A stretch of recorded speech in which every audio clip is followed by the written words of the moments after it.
In 2026, the hottest name in AI hardware has shifted from compute power to memory capacity. Just as AI investment in the U.S. stock market begins to hesitate, Micron's earnings have emerged as the new bellwether. Micron Technology, MU.O, reported its fiscal Q3 2026 earnings for the period ending May, after the U.S. market closed on June 24th.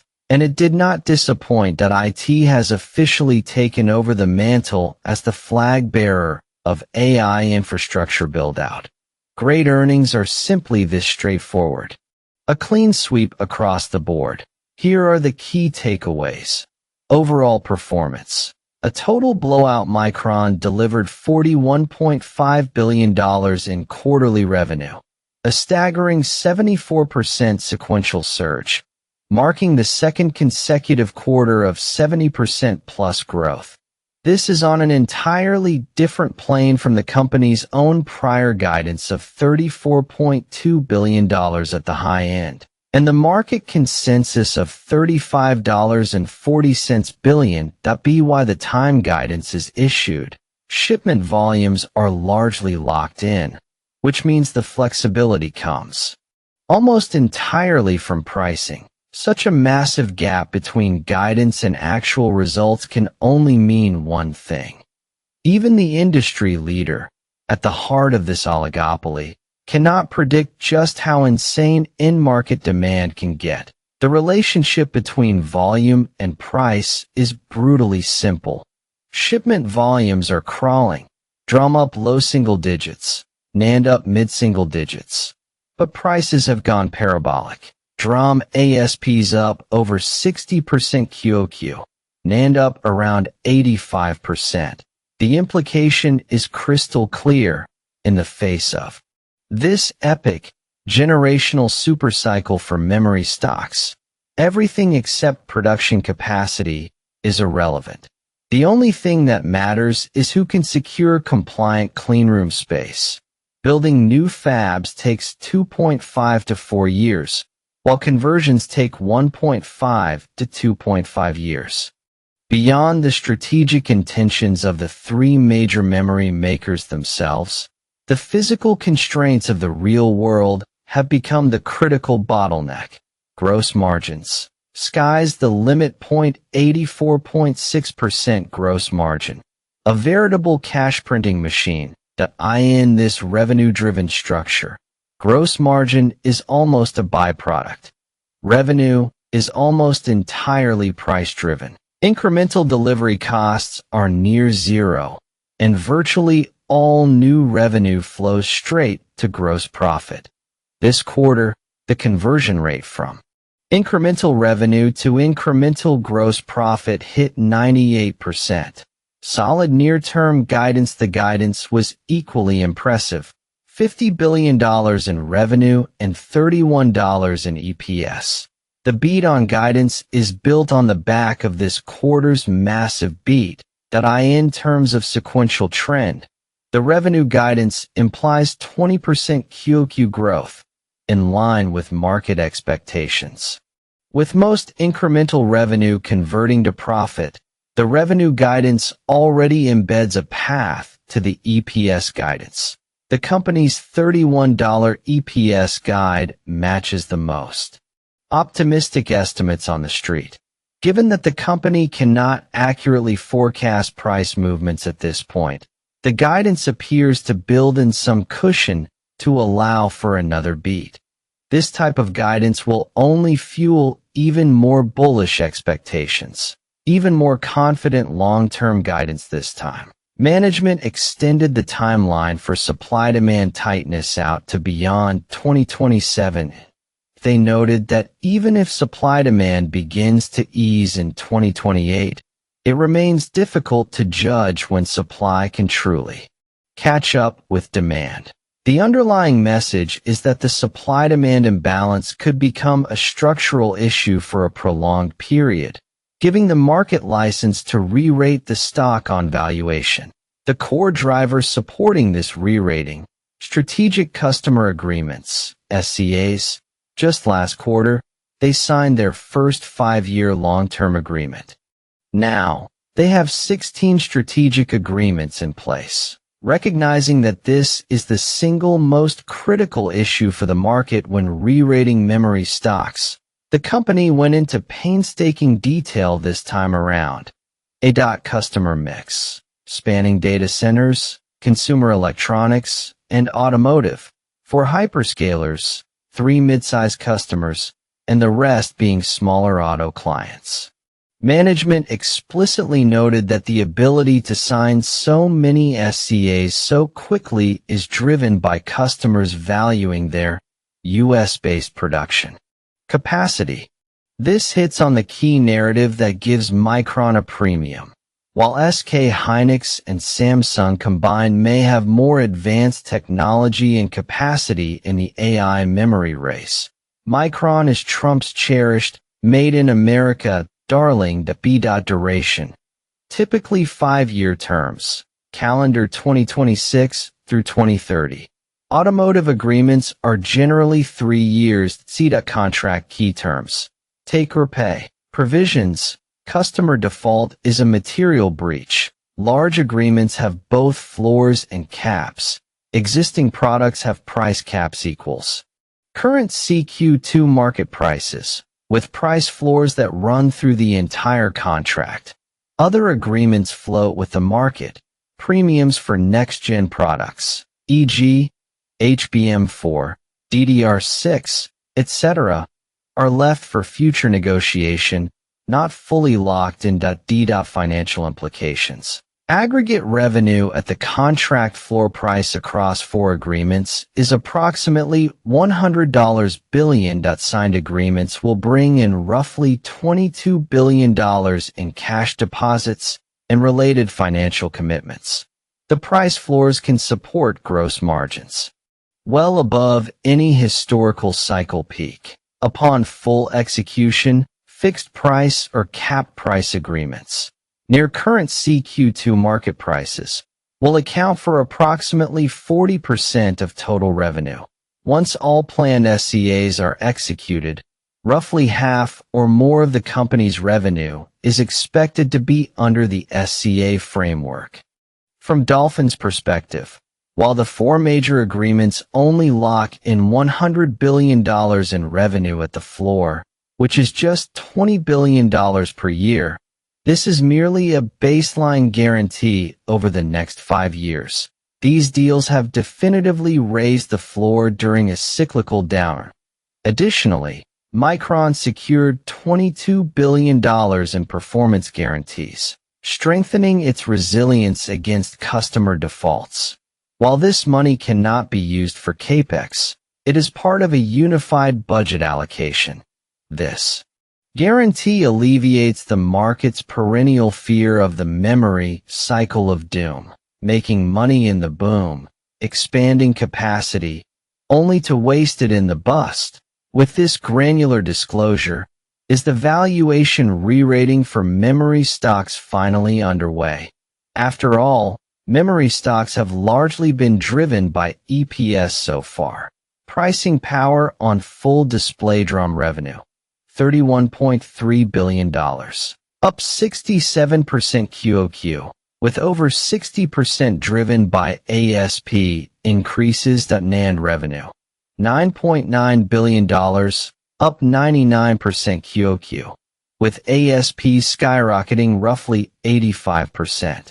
It's clear that only when demand explodes and capacity cannot be quickly released can prices rise this dramatically. BY segment, core data center revenue, representing AI, grew 103% QOQ to $11.5 billion. This was the biggest beat. The market still hasn't fully priced in the frenzy of AI data center demand. Meanwhile, traditional cloud storage grew 78% QOQ to $13.8 billion, largely driven by broad-based price increases across the market, but is quickly being caught up by core data center revenue. The slowest growth came from mobile and PC memory, both up around 50% QOQ. a troubling sign for handset and PC OEM margins. Furthermore, because HBM chips are physically larger, have more complex stacking, lower yields, and heavier packaging and testing requirements, the trade ratio for capacity substitution versus traditional DRAM is a massive 2.5 to 3 times. This squeezes out conventional capacity and prolongs the supply-demand mismatch for traditional products. More importantly, while HBM commands a high ASP, its gross margins are still relatively lower as the shortage begins to impact traditional DRAM and NAND. The margins on those legacy products will be even higher. Memory makers have explicitly stated that non-HBM DRAM has higher gross margins than HBM. Some outside estimates suggest that on a per-wafer basis, conventional DRAM generates 2 times the revenue and 3 times the gross profit compared to HBM. The sustained supply-demand tension in traditional products offers greater earnings elasticity for memory makers than pure incremental HBM volume. Extreme operating leverage relative to the revenue surge. Operating costs rose only modestly, much like shipment volumes R&D grew just 5% QoQ, while SG&A grew 18% QoQ. Barely a blip compared to 74% revenue growth. With extreme pricing power and full operating leverage, the company's operating profit reached $33.3 billion, an 80% margin. This is a cash cow. Even Nvidia looks on with awe. Capital expenditure. Don't panic. Capital is stuck. The market fears that this round of memory-driven expansion will erode cycle lows, and is therefore very concerned about Capex accelerating. But here's the key takeaway. Don't panic. This time, the constraint killing the expansion impulse is physical. They have money to spend but can't get it out the door. This quarter, Capex net of government subsidies, $700 million.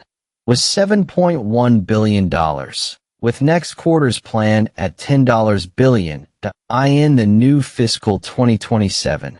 Quarterly Capex is expected to remain above $10 billion. To put this in perspective, this quarter's operating cash flow was $25.4 billion. They are flush with cash. Management specifically noted that over half of the new Capex will be construction spending, i.e., building out cleanroom shell space in advance, rather than just buying equipment. They also disclosed a multi-year EUV supply agreement with ASML to support 1 Delta and future process nodes. Dolphin's overall view. Is the growth stock valuation thesis finally kicking in? Historically, memory has been a textbook cyclical stock.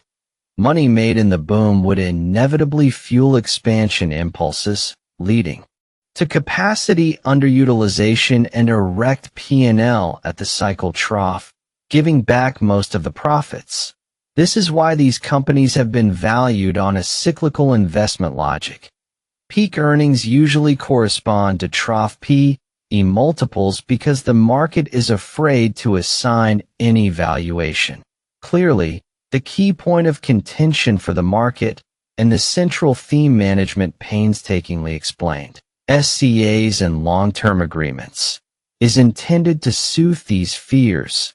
The company is trying to convince the market that this cycle is truly different through 3 to 5 year binding agreements, substantial customer deposits, and Capex discipline tied to profit margins. The essence of these onerous long-term contract mechanisms, from Micron's perspective, is to convert roughly half of its revenue into binding, price-banded, predictable contracted income. This reduces cyclicality and improves the visibility and stability of revenue and cash flow that IT essentially upgrades memory manufacturing from a commodity business to a prefabricated model based on prepayments. The $22 billion in deposits, in particular, is a masterstroke in our view. Even if these funds aren't directly used for Capex, they essentially represent using customer money to fund expansion, effectively turning Micron's heavy asset model into a lighter one. This might cap some upside during the hottest periods, but crucially, it ensures strong profitability in good times, and more importantly, raises the floor to prevent disaster in bad times. This is exactly what management means by fundamentally changing the business model. In Dolphin's coverage over the past 2 years, we've seen commodity assets like lithium miners tout a growth narrative at prices of $60,000 to $70,000 per ton, a point at which we became highly cautious, as it often signaled market mania. But throughout this 2 to 3 year AI infrastructure supercycle, our most profound takeaway has been the need to clear our own historical cache and approach the nonlinear iterations of new technology with a sense of awe, trying hard to avoid the cliché that there is nothing new under the sun. After all, just in the first half of CY 2025, Micron, a leader deeply embedded in the industry, was still guiding for a NAND inventory digestion cycle, redirecting NAND capacity to HBM. For reference, evidence from the FI 2025 Q3 earnings call was compiled and published earlier on the Longbridge app. While Micron is already a 4-bagger from the start of the year, based on current earnings and guidance, its valuation is still only around 10x that if Micron can lock in more long-term agreements across its product portfolio, including traditional products like NAND. And with the current slow pace of capacity expansion, once the market is fully educated, Micron should command at least some valuation premium. Maybe it moves from 10x to 12x, and then to 15x, and Micron's earnings report isn't just a positive for the memory sector, it's an even bigger tailwind for upstream AI Capex names. For instance, Micron clearly stated it signed an EUV long-term agreement with ASML, noting that adopting EUV reduces the need for the multiple patterning, etching, and alignment steps required with DUV tools. In short, the training era of AI infrastructure was largely a celebration of compute in the agentic AI era. It's a broad-based rally for the entire AI infrastructure stack.